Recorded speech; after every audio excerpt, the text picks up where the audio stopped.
সাদা পোশাকে গ্রেপ্তার নিষিদ্ধ, কড়া বার্তা দিলেন স্বরাষ্ট্র উপদেষ্টা। এদিকে স্বরাষ্ট্র উপদেষ্টা অবসরপ্রাপ্ত লেফটেন্যান্ট জেনারেল জাহাঙ্গীর আলম চৌধুরী সম্প্রতি এক গুরুত্বপূর্ণ নির্দেশনা দিয়েছেন। তিনি জানিয়েছেন, সাদা পোশাকে আর কাউকে গ্রেপ্তার করা যাবে না। খুলনার শিল্পকলা একাডেমি মিলনায়তনে আয়োজিত এক মতবিনিময় সভায় তিনি এই নির্দেশনা দেন। সভায় পুলিশ, বিজিবি, ফায়ার সার্ভিস সহ বিভিন্ন সরকারি কর্মকর্তা উপস্থিত ছিলেন।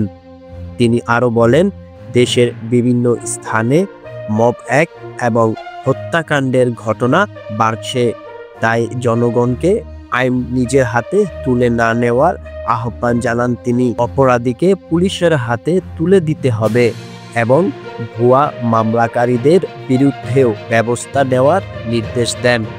স্বরাষ্ট্র উপদেষ্টা আরও কড়া বার্তা দেন আইন শৃঙ্খলা বাহিনীর তেলবাজি বন্ধ করার বিষয়ে।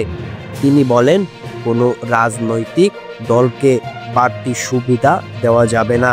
সুশাসন প্রতিষ্ঠায় পক্ষপাতিত্ব দূর করতেই হবে।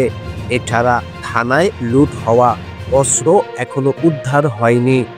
দ্রুত এসব অস্ত্র উদ্ধার করলে দেশের আইন শৃঙ্খলা পরিস্থিতি স্বাভাবিক হবে বলে মন্তব্য করেন তিনি।